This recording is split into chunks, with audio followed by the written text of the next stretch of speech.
Hello there, it's good to have you join us on NTA International News. I'm Serah Sanda. President Goodluck Jonathan's act of statesmanship in conceding victory at the polls and the magnanimity of General Buhari in victory reverberated as the Council of States held its last sitting under the present administration. State House correspondent Segun Lawole has the details.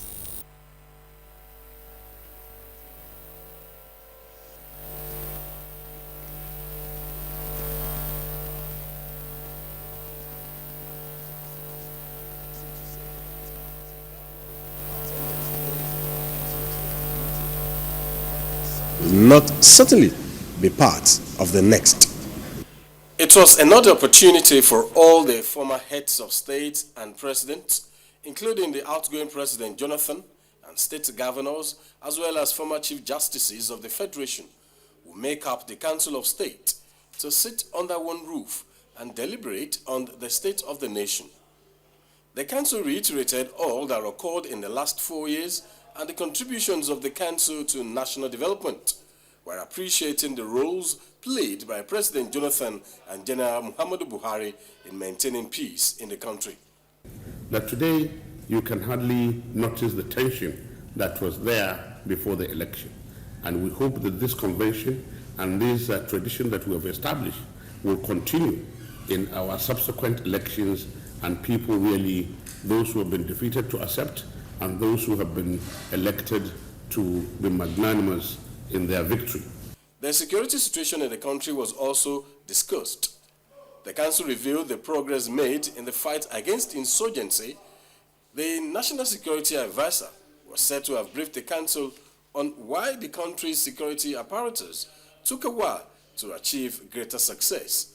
But that it took time for them to address it because there were getting together, trying to get the collaborations of some surrounding African countries. And so we, Nigerians, should have confidence that insurgency will soon be a thing of the past. And he assured Council of State that before May 29, at least the enclaves of these insurgents, which is Sambisa Forest, will be properly combed and their camps totally annihilated.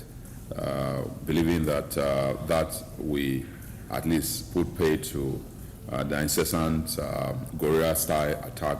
The issue of Fulani herdsmen is an issue also that he expects the incoming administration to address, since there's a document that has already stated what needs to be done and what will address the problem. So the Council also critically looked at the ongoing transition process and agreed that every ministry, department, and agencies of government must submit their briefs, including details of funds collected, assets and liabilities, all be handed over to the incoming administration.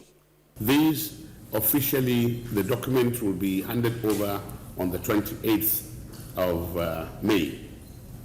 The inauguration, as you know, is the 29th, and the committees have all finished their arrangement. Invitations have been sent out.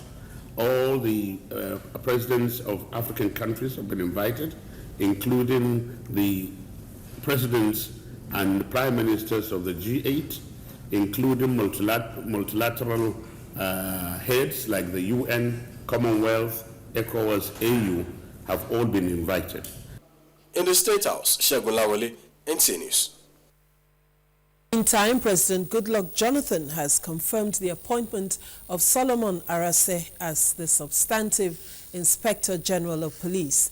The confirmation was announced at the end of the Police Council meeting held at the State House and presided by President Goodluck Jonathan. Correspondent Segun Lawole again reports. Issues bordering on national security dominated discussions at the Police Council meeting held behind closed doors. Apart from the confirmation of the appointment of Solomon Arase as the substantive Inspector General of Police, the meeting also discussed new strategies to be adopted in facing the current security challenges. I've just been confirmed. Your confirmation is coming at a time Nigeria is said to be experiencing the worst security situation after the Biafran war. What are you bringing on board? No, I don't think that is true. I don't think it's the worst security situation we are facing.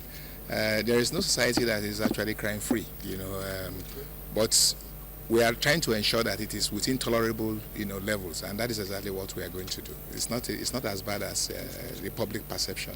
All right. On the police checkpoints across the country, the Inspector General of Police reaffirmed his earlier directive for their removal. We already have an enforcement policy in place. 16 teams have moved out across the length and breadth of the country to ensure that there is strict compliance to that order. And besides that, you said what I want to tell my men. Their welfare will be, one of my cardinal responsibilities. And you don't motivate a workforce except their welfare becomes paramount in your. So I'm going to ensure that their welfare is put in the front burner. To Nigerians, I know the expectations are high, but I can assure them that no Nigerian will suffer any injustice by my inaction or my action. Mr. Arasi was appointed a few weeks ago as Acting Inspector General of Police after the general elections, following the removal of the former IJ, Mr. Suleiman Abba. In the State House, Segun Lawale, NTA News. And at the National Assembly, attempts by the Senate to commence the process of overriding the veto of the President regarding the Fourth Alteration Act of the Constitution at Tuesday's plenary may have suffered a setback. This indication came to light when senators resolved at the sessions to defer the first reading of the bill as planned without any further explanations. National Assembly correspondent Adamu Sambo has details. The Fourth Alteration Act of the 1999 Constitution, sponsored by the Deputy Senate President Ike Ikweremadu and 46 others, has already been gazetted by the National Assembly despite the Supreme Court that status quo be maintained pending the determination of the suit by the executive over contentious issues in the amendment process. The first reading of the bill on the floor could have been its formal reintroduction in the Senate for actions deemed appropriate by the lawmakers. That did not happen as the Senate resolved to not only defer the matter but also hold an executive session on Wednesday for further consultations. The implication is that the bill is before us, one, and two, it's in fulfillment of our rules. We make the laws that the executive is supposed to enforce, and the judiciary is supposed to interpret the laws. No arm of government should take any action that will impugn on the integrity of the other, nor get into the domestic jurisdiction of the other. We are going to do some closed sessions so that some of us who are not lawyers will now understand more of the implications of it legally. But for us, we believe we are working for Nigerians, and I think somebody should not stop us from working for the interests of Nigeria. I think the court is not even right in even asking us to maintain status quo. Let them allow us to finish. If the executive thinks that what we have done is not the right thing, we should now approach the judiciary. We are determined to do our job, and we must do our job. The lawmakers, however, passed for third reading the National Tobacco Control Bill 2015, meant to, among others, protect the Nigerian public from the devastating health, social, environmental, and economic consequences of tobacco consumption. So I believe that the society, especially those whose business involves production and sale of tobacco, will understand our concern for the health of our people. Also adopted is the report of the Joint Committee on Trade and Works on Equipment Leasing Bill 2015. This is aimed at bringing sanity and certainty into the practice of leasing in Nigeria by ushering in a regulatory regime that would protect both the lessees and the owners or financiers. The Senate resumes plenary on Wednesday. In Abuja, Adamu Sambo, NTA News. Still talking legislative matters, the ongoing induction certificate course for state legislators-elect has continued to provide insight towards acquainting the participants with the rudiments of lawmaking processes and other legislative functions. National Assembly correspondent Kenneth Nanim reports. The state legislators-elect were taken through various lecture topics, including the constitutional powers of the Nigerian legislature, moderated by Shaibu Danwaka and Professor Ofonze Amuchazi. The paper on overview of Nigerian State Assembly structure and functions was presented by the Speaker, Gombe State House of Assembly, Inuwa Garuba, in the session chaired by the Speaker of Akwa Ibom State House of Assembly, Samuel Ekong. Treaty ratification is one aspect. The National Assembly will require the support and assistance of state assemblies in Nigeria. You have to be making research, you have to be making comparative, to what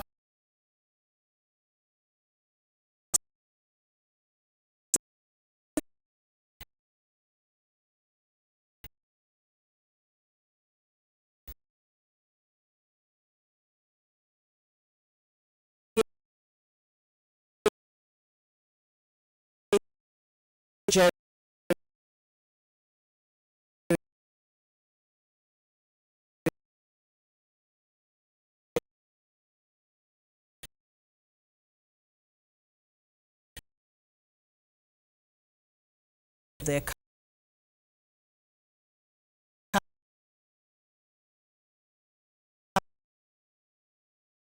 more.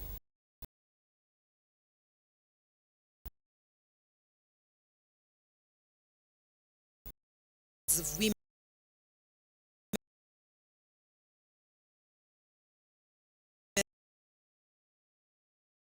Nigeria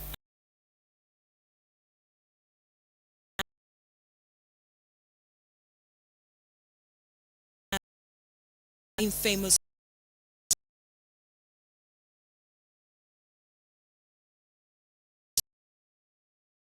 Boko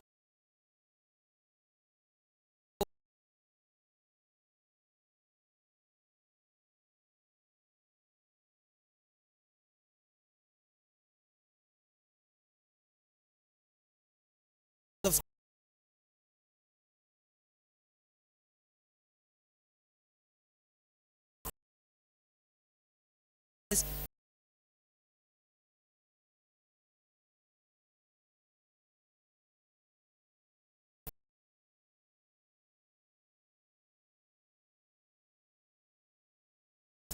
challenges must be put in place. Various complexities, the various dimensions, the various services that these people will require. We will require health services, we will require social services, we will require clinical services, skill building, education. Specialists like psychiatrists, psychologists, who will now work on the cognitive restructuring of these affected victims to be able to put their thinking in the right perspective. In view of the fact that they had been in the custody of extremists for a sustained period, a process of de-radicalization was recommended, while some form of collaboration between the civil society and the larger society was proposed to help the displaced person. The military alone, of course, they've done commendably well in helping us to retrieve some of these people, but we need to go beyond this, and that's why we need to know the setting, the geosociology of these areas, of this country. We need to know the forces, we need to know the factors, we need to know our social capital. What is it that we really have as people that we can rely on at moments like this? There will be need for intermittent sort of retreats, bringing religious groups intermittently. What the society ought to be for and what the roles they are supposed to play in the society as protecting the image and the lives of people in the community. The Nigerian government has been profiling the former Boko Haram captives and relocating them as part of the process of rehabilitation in Abuja. Gufan Shaji, NTA News. Members of the Senior Executive Course 37 of the National Institute of Policy and Strategic Studies on study tour of Sokoto State have called for sustained efforts in the development of education in the country. Mohammed Nasir tells us more. College of Education, established to produce qualitative and professional teachers, has witnessed structural and instructional development in recent time. Members on study tour took time to inspect various sections of the college led by the provost, Dr. Dukku Muhammad Goshi. Almajiri Integrated Model School, provided by Sokoto State Government to provide education to Almajiris and reduce street begging among school-age children, was also inspected by the team. The members took time to interact with the pupils. The visiting members was at Government Girls Unity Secondary School, Bodenga. They were conducted around various sections of the school. Another school inspected was one of the 3 model primary school embarked upon by Sokoto State Government as a pilot scheme to better primary education among the children of the poor. We are quite marveled at what we have seen. There's a lot of information here in Sokoto that we have discovered, which is was not available to us out there before we got here. What is happening in Sokoto State is actually unusual. There are many gaps that we saw in other states. In Sokoto State, there's a purposeful investment in education. The visit to educational institutions was in line with the theme of the study tour, repositioning Nigeria's education for global competitiveness, at the end of which a report will be compiled and submitted to the federal government. In Sokoto, Muhammad Nasser, NTA News. This is the news on NTA International, reaching you from Abuja, Nigeria. Business news and sports update after this time out.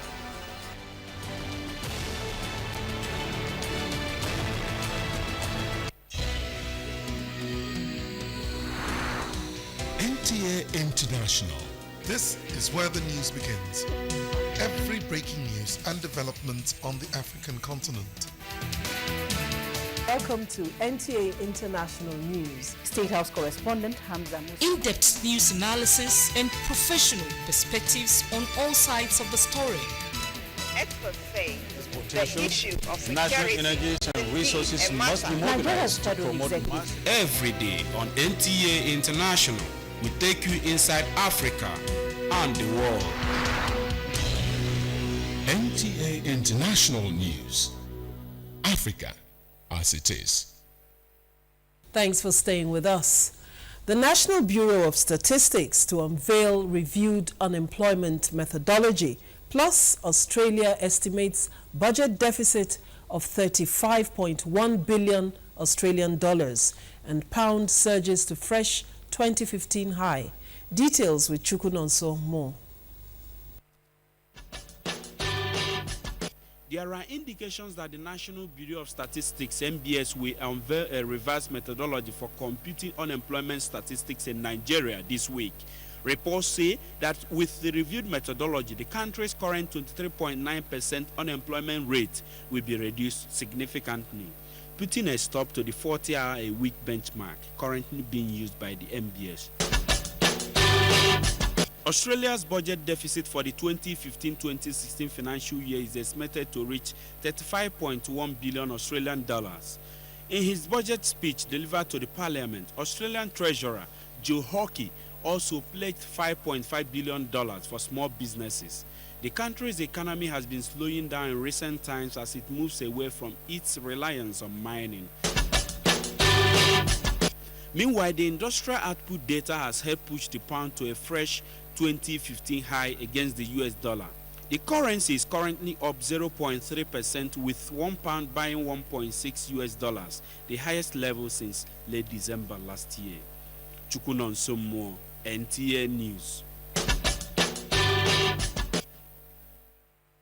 Africa is the world's top producer of numerous mineral commodities, but most of the countries still lack systematic geological mapping, which could bring about greater resource-based development and industrialization. To strategize for radical change in the extractive industry, more than 50 national negotiators and facilitators at a policy dialogue advocate the implementation of the 2009 African Mining Vision by the government in collaboration with stakeholders in mines, oil and gas. Ronke Kolawole reports that the policy dialogue was at the instance of the United Nations Economic Commission for Africa in Ethiopia. In complete isolation from the rest of the economy are gone.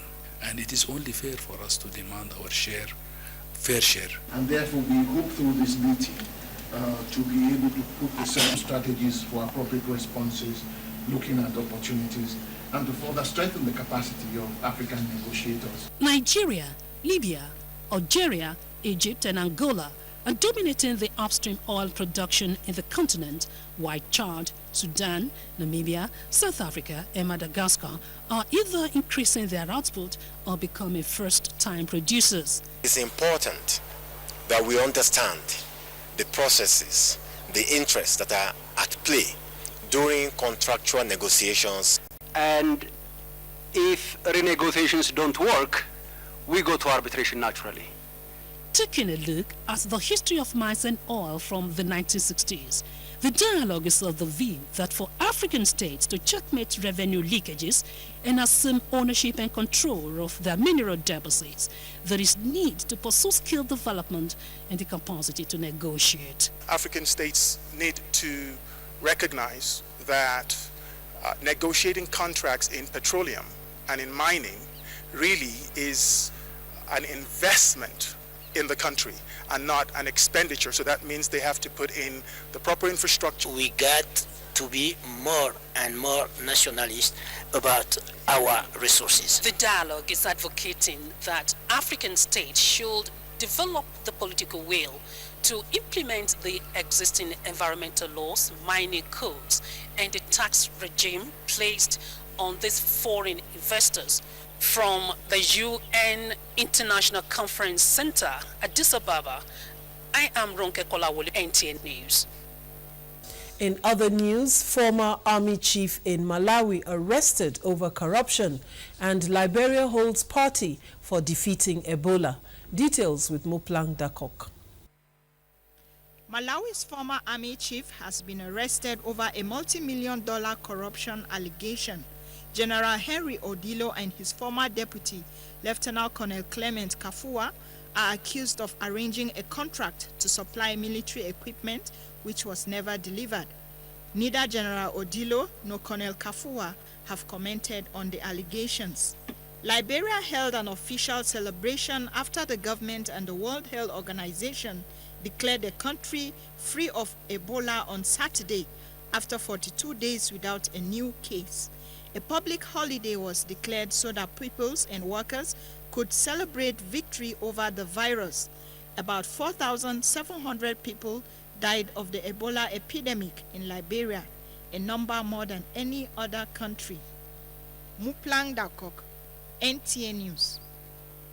Talking sports now, and draws for the last lap of the maiden President's Cup competition conducted in Abuja as hostilities begin in 16 sports at the Diplomatic Sports Tournament.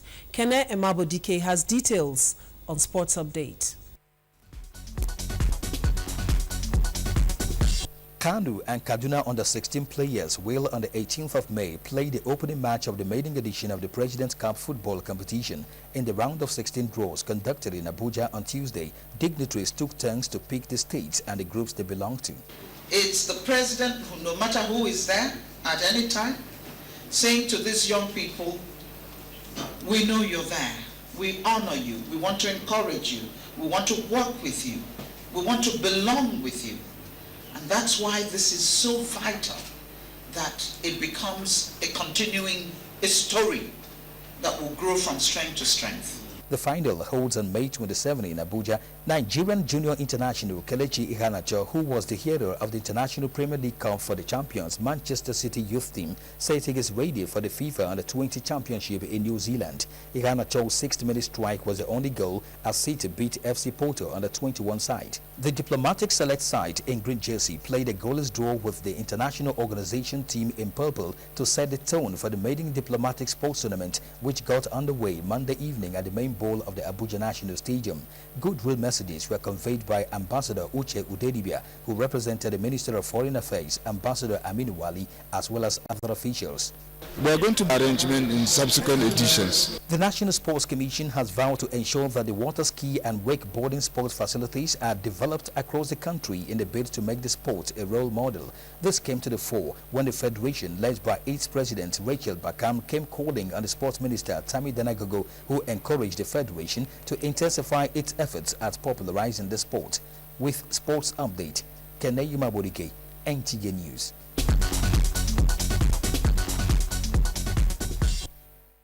And that's the size of our bulletin at the... Thanks for staying with NTA International.